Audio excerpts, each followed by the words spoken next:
Hello hi, मी कल्पना तिडके. कल्पना तिडके या रेसिपीमध्ये मी आपलं स्वागत करत आहे. 1 चमचा बेसनाचा वापर करून बनवूया फरसबीची भाजी. फरसबीच्या म्हणजेच घेवड्याच्या भाजीमध्ये बेसन पीठ टाकून कशी भाजी बनते ते बघूया. कढईत 1.5 चमचा तेल टाकून घेऊया.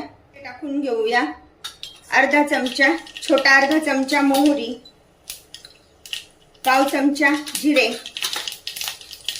चिमूटभर हिंग. गॅस कमी ठेवूया. लसूण पाकळ्या चांगलं परतून घेऊया. थोडस आलं किसलेलं. त्यानंतर 1 चमचा डाळीचं पीठ टाकून घेऊया.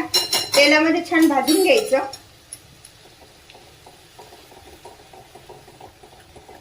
गॅस कमी करून व्यवस्थित भाजून घ्यायचे. छान वास सुटेपर्यंत मस्त भाजून घेऊया.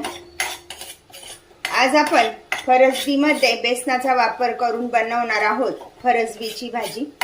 अशा प्रकारे हे पीठ छान भाजून झालंय. त्यामध्ये कढीपत्ता टाकून घेऊया.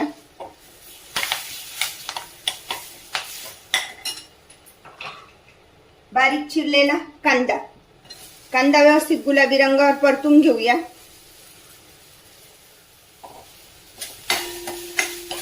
आता कांद्याबरोबर परत बेसन पण छान परतलं जाईल. कांदा परततोय तर त्यामध्ये टाकून घेऊया 1 चमचा मीठ.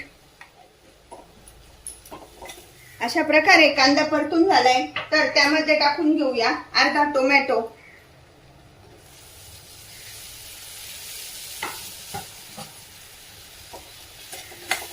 कांदा आणि टोमॅटो चांगलं परतून घेऊया. आता अशा प्रकारे कांदा आणि टोमॅटो छान परतून झालेले आहे.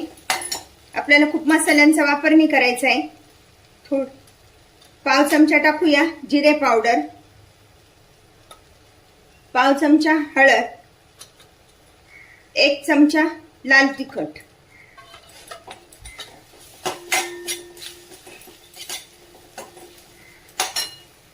या निवडून आणि स्वच्छ धुवून बारीक चिरलेले फरसबी आहे.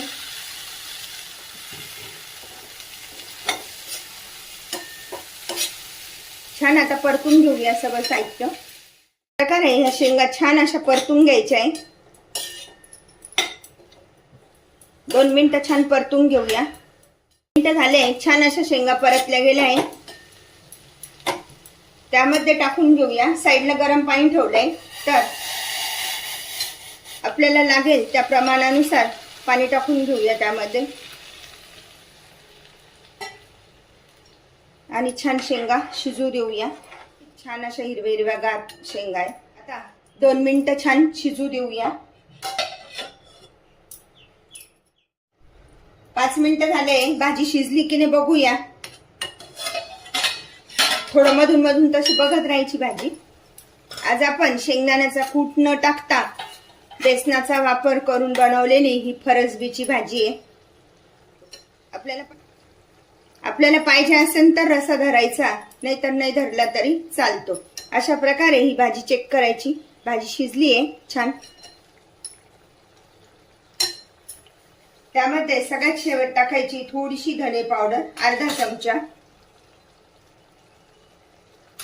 यामुळे भाजीमध्ये छान असा फ्लेवर तयार होतो.